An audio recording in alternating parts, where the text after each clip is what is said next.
Welcome to the Deep Dive.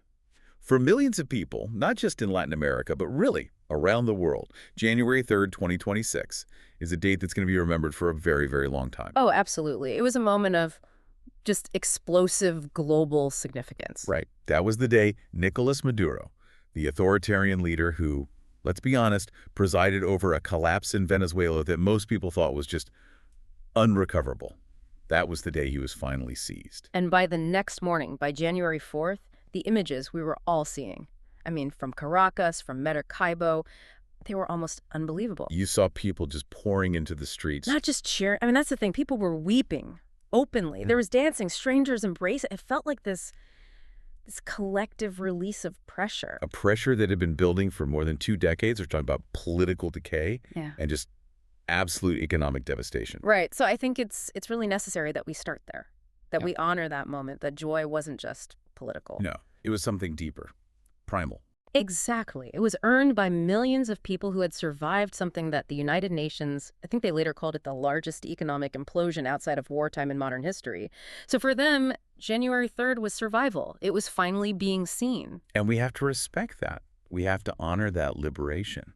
But, and this is the pivot for our deep dive today, while the world was, rightly focused on Caracas, celebrating what could be the beginning of a recovery, our source material points to something else. A deeply troubling development that was unfolding, not in Venezuela, but 4,000 miles away, in Washington, D.C. So our mission today is to unpack these unprecedented actions that, according to our sources, raise some very serious constitutional questions. We're talking about the immediate seizure and then the subsequent control of Venezuela's most vital asset. It's oil and the billions of dollars that come from it. And this wasn't your standard foreign policy playbook, was it? Not even close. This, as the sources suggest, was the very rapid setup of an entirely new and frankly non-transparent mechanism of financial control. So when you look at the details, the difference between what was happening before sanctions, which we all know about, and what started happening in those first few days. It was a whole different ballgame. You move from sanctions to what they called operational control over a nation's resources.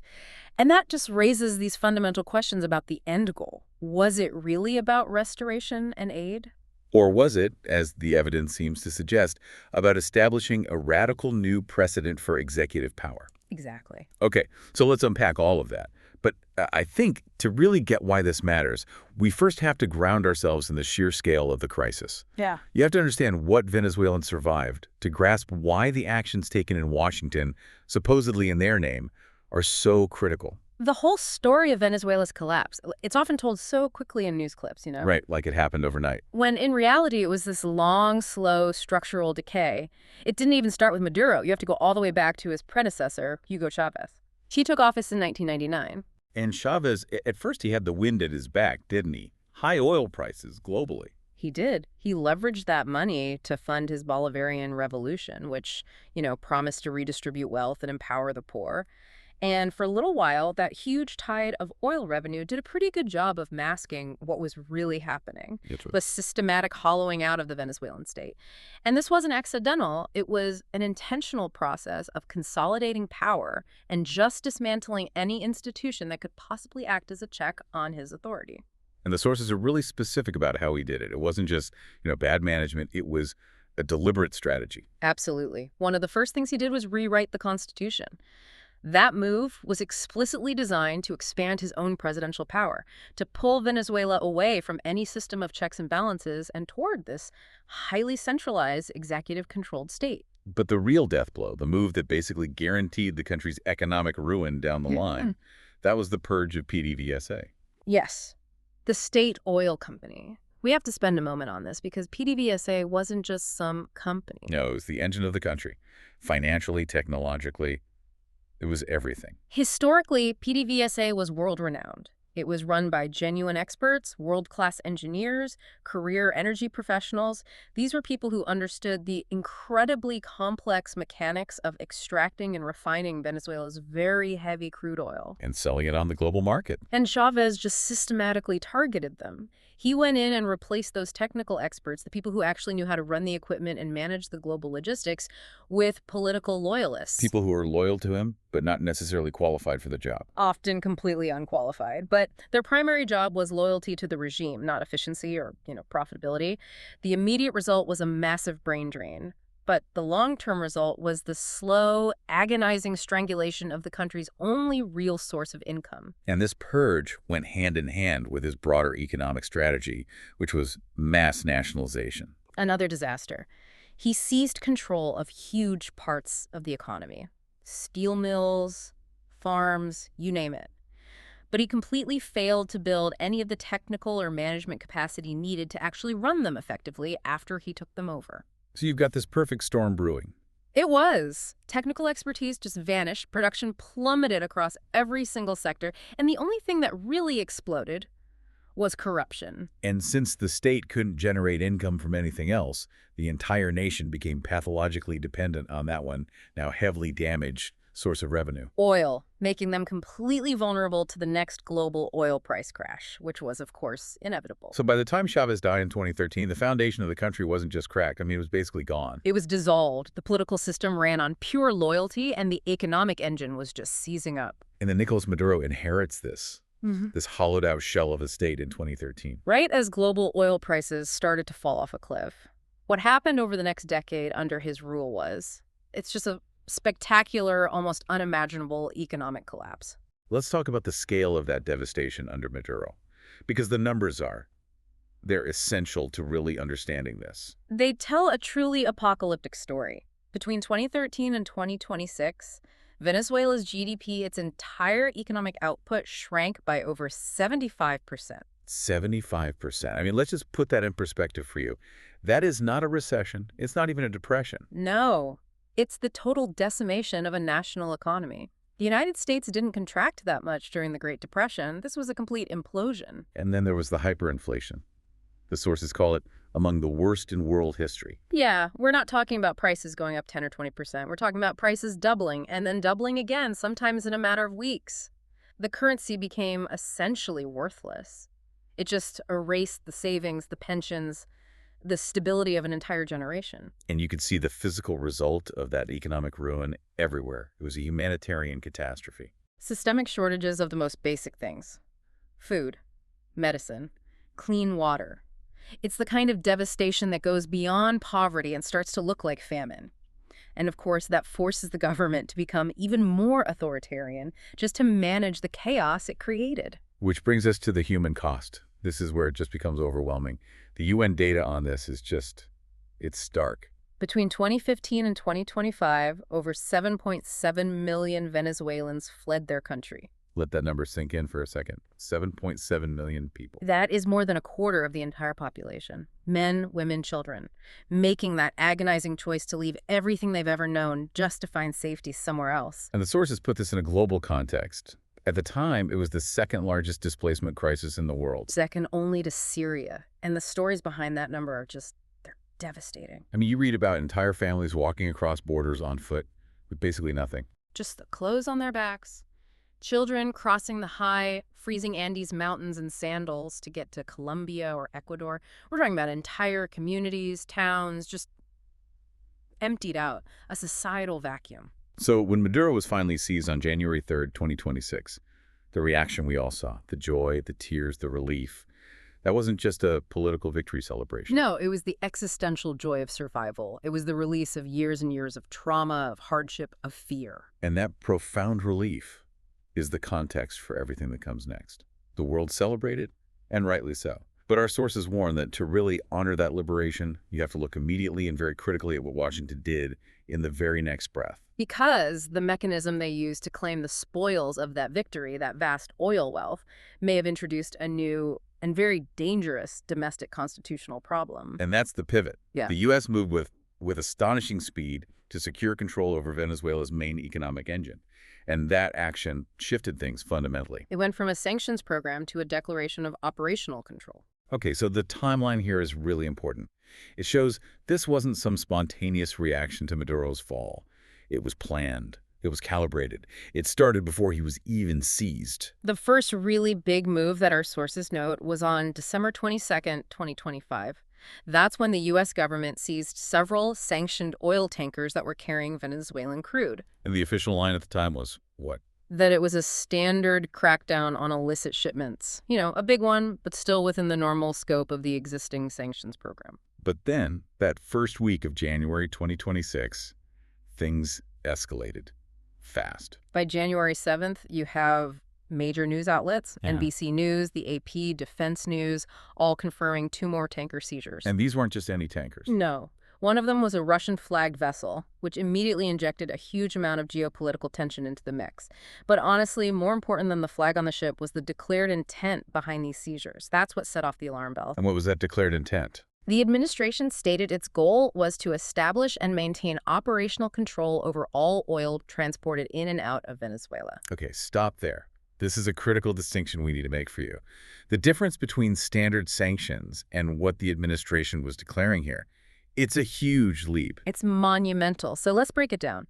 Under a normal sanctions program, like the ones under the IEEPA. The International Emergency Economic Powers Act. Right. Under that, you typically freeze assets. You prohibit transactions that involve the U.S. financial system. For Venezuela, that meant blocking the sale of their oil, making it really hard for the Maduro regime to get their money through legitimate channels. The goal is punitive. It's restrictive. But the sanctioned country still technically owns the assets. They just can't move them or sell them easily. Exactly. They can't use the system. Now, contrast that, blocking the flow, with what operational control means. Which is? It means you're moving from a prohibitive stage to a proprietary one.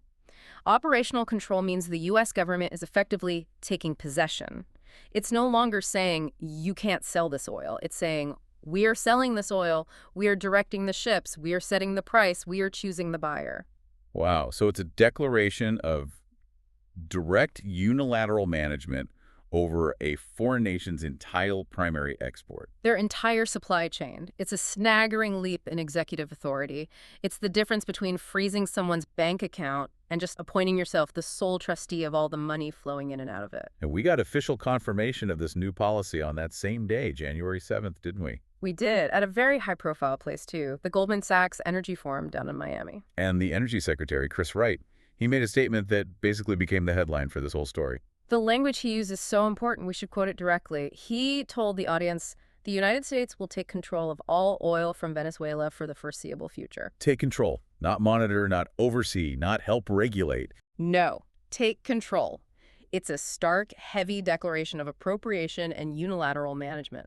Which brings us to the historical context and why so many constitutional experts just immediately sounded the alarm. The sources call this action essentially unprecedented in modern U.S. foreign policy. They do, and it's a critical point.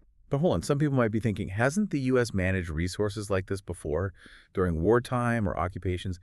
What makes this situation so different? That's a really important question, because the subtlety here is where the power grab really lies. And yes, the U.S. has managed assets before. Think about the oil infrastructure in Iraq after the 2003 invasion. Right. But even in a full-blown occupation like that one, the control flowed through very specific, formal, and highly scrutinized channels.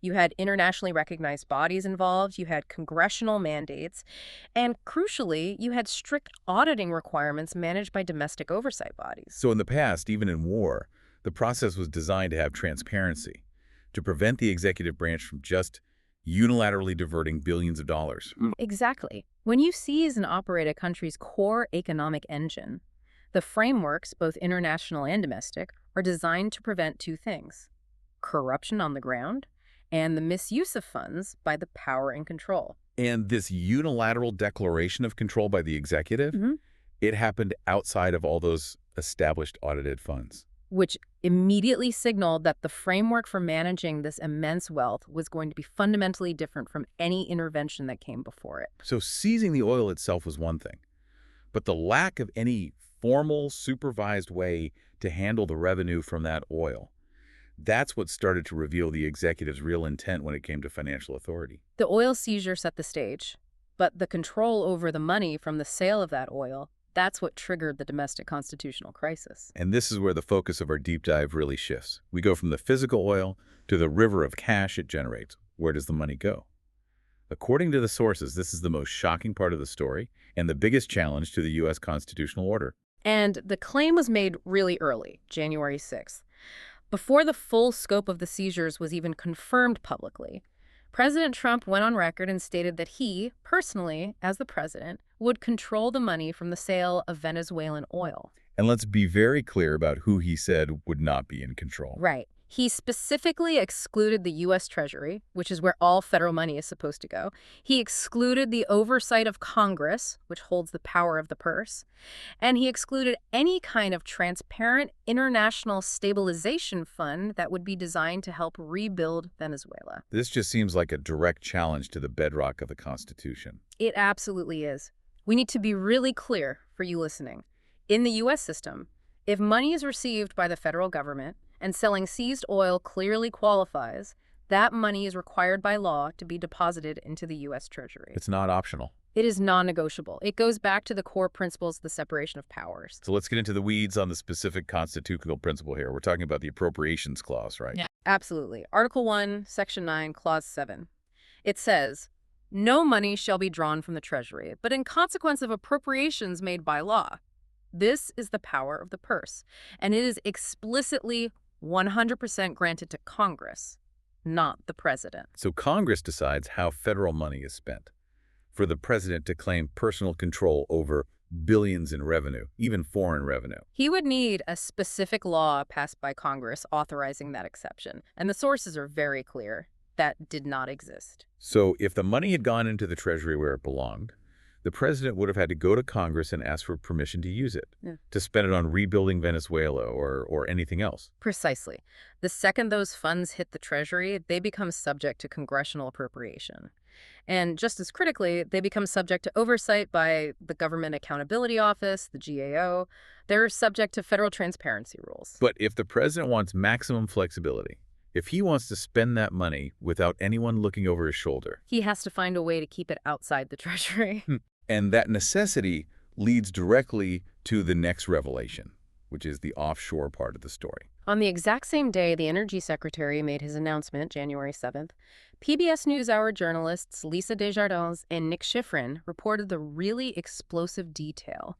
Administration officials had told lawmakers that the revenue from the Venezuelan oil would be placed into accounts outside the U.S. Treasury system. This is the moment. This is where it goes from a foreign policy debate to a fundamental domestic crisis over financial accountability. And the language the sources use to describe these accounts is just deeply alarming. The accounts were described as being similar to or decidedly offshore. Okay, let's define what decidedly offshore actually means in this context. Because it doesn't just mean a bank account in the Cayman Islands, although it could. Correct. The term offshore here is really about legal jurisdiction and oversight. It means the funds are held outside the system of U.S. appropriation and scrutiny. They become non-appropriated funds. Meaning they aren't subject to the strict auditing and spending rules that govern all the money that's actually in the U.S. Treasury. Exactly.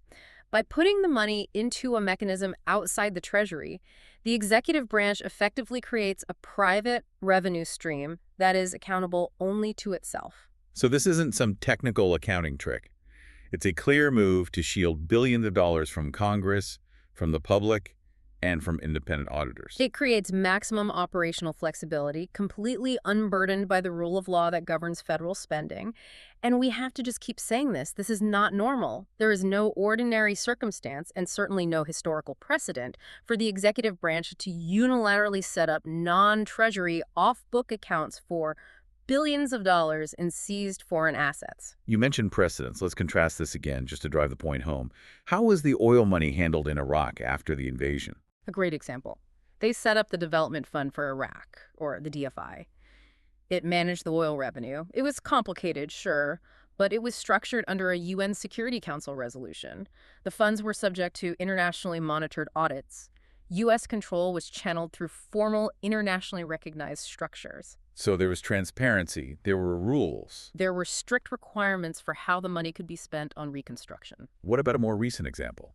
Like the Afghan central bank funds that were frozen after the Taliban takeover. Another good contrast. Those funds were frozen, put under U.S. control, but Congress was deeply involved in the debate over how to use them for humanitarian aid, for 9/11 claims. The money was held under strict legal parameters. It was never, ever claimed as a personal discretionary fund for the president. The legal fight over that money was so intense because our system demands oversight. So in both Iraq and Afghanistan, the legal default was robust oversight. And in the Venezuela situation, the president and his team seem to have deliberately engineered a system to avoid that default. Which is what defines this as something else entirely. It's not foreign policy. It's not sanctions enforcement. It's an act of unilateral financial annexation, creating an opaque, presidentially managed source of revenue. And that is the danger. So let's talk about the implications. Why does this matter to you listening at home beyond the, dry constitutional arguments? It matters because the moment you remove oversight, you introduce the risk of the presidency becoming, as one source put it, a personal financial instrument. A slush fund. Essentially, yes. Without Congress or the GA watching, who decides how that money gets spent? It could be funneled to favored political groups in Venezuela. It could be directed to specific U.S. companies with ties to the administration. It could be used as a massive, opaque lobbying fund. The accountability vanishes the moment the money is kept out of the Treasury site. So the moment a president claims personal control over billions and puts it in offshore-style accounts designed to evade domestic oversight, we're not just talking about foreign policy anymore. We're talking about a radical expansion of executive power right here at home. Which then raises the next logical question. Was this radical financial move an isolated incident, a one-off for Venezuela, or was it part of a much broader unified strategy that was happening at the exact same time? You have to connect the dots. The sources are pretty insistent that you can't analyze this Venezuela decision in a vacuum. It was happening alongside a whole series of domestic power moves, and when you see them together, it suggests a highly organized strategy to consolidate executive authority and control the national narrative. And that date, January 7th, 2026, just keeps coming up. It seems to be the focal point. It really does. While the energy secretary is in Miami declaring operational control over Venezuelan oil, something very different but equally significant is happening in Minneapolis. Let's talk about that domestic parallel. On January 7th, a federal ICE agent shot and killed a 37-year-old legal observer named Renee Nicole Good during a protest. A tragedy that immediately and rightly sparked outrage and demanded answers from the Department of Homeland Security. But the answers didn't come, or at least the true answers didn't. The source material says that almost right away, 4 separate independently shot videos of the incident came out. And those videos completely contradicted the official DHS account of the shooting. So you have clear, observable video evidence. The definition of observable reality.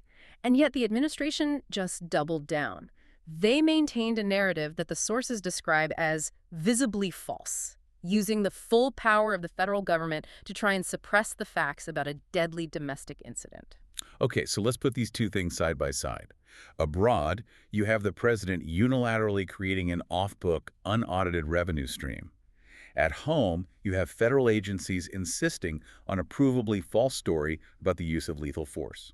When you connect them, a pattern starts to become undeniable. You can really distill the recurring themes across both the foreign oil seizure and the domestic tragedy in Minneapolis. It shows you the administration's priorities when it comes to projecting power. And what are those priorities? Number 1, control the narrative, whether it's the truth about a shooting or the purpose of a massive foreign asset seizure. Number 2, deny observable reality. Just maintain the official line, even when there's overwhelming video or legal evidence that says you're wrong. Number 3, consolidate power, both financially with this off-book revenue stream and physically by asserting an extremely broad view of federal law enforcement authority. And number 4, punish dissent. Exactly. Whether it's the authoritarian opposition in another country or a legal observer at a protest here at home or even your political opponents in a place like Georgia. The Venezuela oil decision, with its billions of dollars and its constitutional bypass, is just the most dramatic and financially significant example of this much broader pattern. And the sheer density of these actions, all converging on or around January 7th, is really what makes this stand out. It elevates the analysis, right? This wasn't just another Tuesday in Washington. It was this focused, dense cluster of power flexing across financial, regulatory, and law enforcement domains all at once. So beyond the oil announcements and the incident in Minneapolis, let's break down the other major moves on that single day that helped define this power projection. Okay, so first, you have financial pressure on political opponents. On January 7th, the administration demanded that Fulton County, Georgia, pay $6.2 million in legal fees. Clearly an attempt to use the judicial and financial systems to punish and maybe even bankrupt political opposition related to the election challenges. It's using the legal system as a financial weapon. Then you have this really unsettling blend of private family finance and government regulation. The cryptocurrency venture. World Liberty Financial, the Trump family's crypto company, applied for a national banking license. Now, an application itself isn't sinister, but the timing and the clear potential for regulatory capture, using the power of the Oval Office to greenlight a private family business, it set off every possible conflict of interest alarm. So that suggests a desire to control not just foreign money, but to capture domestic regulatory bodies for private gain. And then there was the corporate intimidation. Also on January 7th, a specific threat was issued against a major defense contractor, Raytheon. What does that signal? It signals a willingness to use the immense power of the federal government, its purchasing power, its regulatory teeth, to bully established corporations into loyalty or compliance. Do what we want, or we'll hurt you financially. Asserting control over the massive defense industrial base. And finally, the move that really showed a commitment to a huge expansion of government power. The proposal to drastically increase the 2027 military budget. From what to what? From an already massive $1 trillion to $1.5 trillion, a 50% increase. It's an enormous internal commitment to expanding the physical and fiscal scope of the federal machine. So let's recap that one day. Unilateral financial annexation of a foreign country's assets. Using the courts to financially punish political opponents. Blurring the lines between private family business and federal regulation.